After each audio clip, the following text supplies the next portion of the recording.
రాష్ట్రీయ ప్రజా కాంగ్రెస్ వారాంతపు సమావేశానికి ఇచ్చేసినటువంటి పార్టీ సెక్యులర్స్ అందరికీ నా ప్రత్యేక ధన్యవాదాలు. ఈరోజు రాజకీయ పార్టీలన్నీ కూడా ఎంత హీనమైనటువంటి స్థితికి చేరుకున్నాయంటే అది కేంద్ర ప్రభుత్వం కావచ్చు, రాష్ట్ర ప్రభుత్వం కావచ్చు, ప్రజల మనోభావాల మీద రాజకీయం చేయడమే ప్రధాన లక్ష్యంగా వాళ్ళ రాజకీయ క్రీడనే ముందుకు నడిపించుకుంటున్నారు. దానికి వేదికగా తిరుమల క్షేత్రాన్ని వేదికగా తీసుకొని గత కొన్ని రోజులుగా చంద్రబాబు నాయుడు గారి కూటమి, అలాగే జగన్మోహన్ రెడ్డి గారు లడ్డూ ప్రసాదం మీద ఒక విధమైనటువంటి చర్చ జరుగుతున్నది.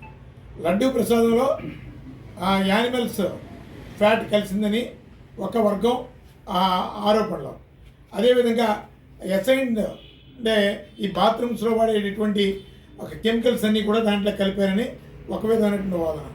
ఒక్కడే చెప్తున్నాం, సిగ్గుందా ఈ ప్రభుత్వానికి? మీరు అధికారంలో ఉన్నారు, ఇదిగో ఈ కెమికల్ కలిసింది, ఈ యానిమల్ ఫ్యాట్ కలిసింది అని అధికారికంగా అథెంటికేటెడ్ ప్రూఫ్ ఉండాలి. ఆ ప్రూఫ్ లేకుండా మీరు ప్రతిపక్షంలో ఉన్నారో తెలీదు, అధికార పక్షంలో ఉన్నారో తెలియనటువంటి స్థితిలో చంద్రబాబు నాయుడు స్థాయి మాట్లాడడం అనేది ఎంత దురదృష్టం అంటే, ఈరోజు ఆంధ్ర రాష్ట్రం అంతా కూడా మతపరమైనటువంటి వివాదాలను రెచ్చగొట్టాలి, మతపరమైనటువంటి ఒక కన్ఫ్యూషన్లో మేము రాజకీయాల్ని శాసించాలి అనే ఆలోచనతో ఈ ప్రధాన కార్పొరేట్ రాజకీయ పార్టీలు ఈ రెండు కూడా ఒక విధమైనటువంటి కుట్ర చేస్తాయి. దీనికి తోడు విదేశీ శక్తుల ప్రమేయం కూడా ఉన్న ఆశ్చర్యం లేదు. నేను ఆంధ్రప్రదేశ్ మొత్తం మతపరమైనటువంటి వివాదాలు రెచ్చగొట్టడం, మతపరమైనటువంటి వివాదాల్లో ప్రజల్ని రోజు కూడా ఒక మత్తులో నడిపించడం, ఇక్కడ ప్రశాంతత లేకుండా అంత అశాంతిని ప్రోత్సహిస్తూ ఈ రాష్ట్రం అంతా కూడా అల్లకల్లాలను సృష్టించడమే ఈ రాజకీయ పార్టీలని ఒక ముడిసరిగ్గా తీసుకొని కొన్ని శక్తులు నడిపిస్తున్నటువంటి ఒక రాజకీయ క్రీనేడ. దీని నుంచి ఖచ్చితంగా ఆంధ్రులు మేలుకోవాలి.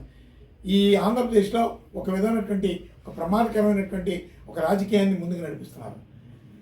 అధికారంలో ఉన్నటువంటి రాజకీయ పార్టీ అందులో తిరుమల క్షేత్రంలో మోసం జరిగిందో లేదో, ప్రసాదంలో ఏదైనా అవినీతి జరిగిందో లేదో అధికారికంగా ప్రూవ్ చేయలేరా?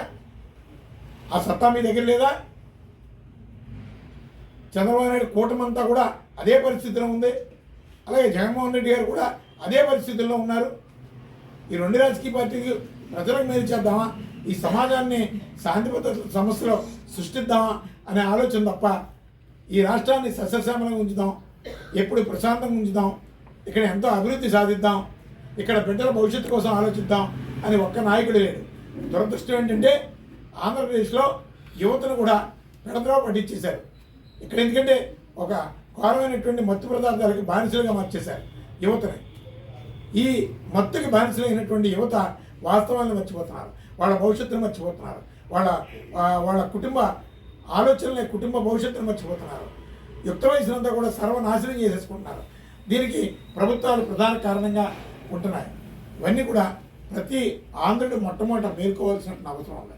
ఎందుకంటే ఇక్కడ అద్భుతమైనటువంటి భవిష్యత్తు ఉన్నటువంటి ఈ రాష్ట్రం ఇంత రావణ కష్టంగా మారేటటువంటి పరిస్థితుల్ని మనం కాపాడుకునేటటువంటి స్థితిలో ప్రతి ఆంధ్రుడు సమాయత్తం కావాలి.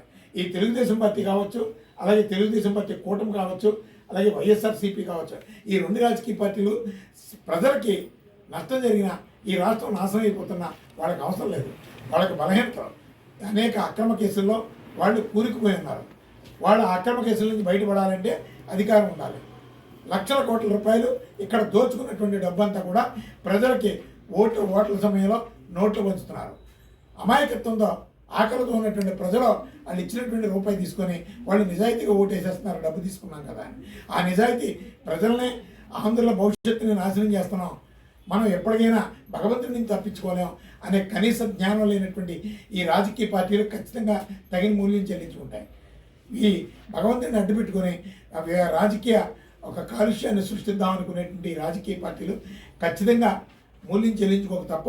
అదేవిధంగా ఇక్కడ అన్ని మతాలు కూడా ఒక సందిగ్ధంలో ఉన్నటువంటి పరిస్థితులు తీసుకొచ్చి ఇక్కడ శాంతి భద్రతల సమస్యలు సృష్టించాలి, తద్వారా రాజకీయ లబ్ధి పొందాలి అనే ఒక ఆలోచనతో ఉన్నటువంటి రాజకీయ పార్టీలకు బుద్ధి చెప్పడానికి ఇక్కడ మత సామరస్యాన్ని ప్రోత్సహించే విధంగా అన్ని మత వర్గాలు ఏకత్రాటి మీద ఉండి మీ భవిష్యత్తుని దృష్టిలో పెట్టుకొని ఈ సమాజం భద్రతగా ఉంటే నేను భద్రతగా ఉంటాను, నా కుటుంబం భద్రతగా ఉంటుందనే ఆలోచన ప్రతి వ్యక్తిలోనూ ఉండాలి.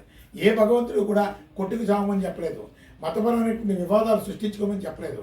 వీళ్ళకి మదం ఎక్కువైపోయి ఈరోజు దేవుడు ఆహారాన్ని కూడా, ప్రసాదాన్ని కూడా కలుషితం చేయాలనే ఒక దుర్మార్గపు ఆలోచన ఈరోజు ఈ రాజకీయ పార్టీలో ఉంది అంటే ఎంత అవమానకరం, ఎంత బాధాకరం ఆలోచించండి. అందుకని ఇది చిలికి గాలివాన అయ్యి చివరికి ఇది హిందూ, ముస్లిం, క్రిస్టియన్ ఇలాంటి తగాదాలకి దారితీస్తారు. అందుకని ఈ మతాల్లో కూడా కొంతమంది స్వార్థపరులు ఉన్నారు.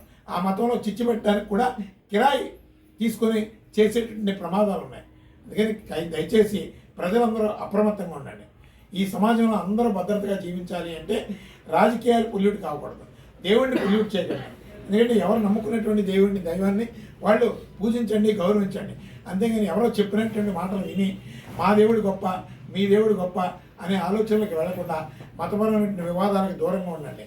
ఎవరైనా సరే కొంతమంది రెచ్చగొడితే ఈ మతపరమైన ఉన్మాద ఉగ్రవాద చర్యలు కొంతమంది వెనకత నుంచి ఆ దైవం ఇలా అన్నారు, వీళ్ళు ఇలా అన్నారని చెప్పి మీకు తెలియకుండానే మీ బుర్రల్లో చొప్పిస్తారు. అందుకని గాలి మాటలు నమ్మకుండా మీరు మీ దైవాన్ని మీరు నమ్మండి, ఇళ్లలో పూజించుకోండి. అంతేగాని గుడికి వెళ్ళకపోయినా పర్లేదు, మసీదుకి వెళ్ళకపోయినా పర్లేదు, చర్చికి వెళ్ళకపోయినా పర్వాలేదు. అంత మాత్రాన్ని వెళ్ళి వివాదాల జోలికి వెళ్ళకండి, సమస్యలు తెచ్చుకోకండి. కానీ దైవాన్ని నమ్ముకోండి.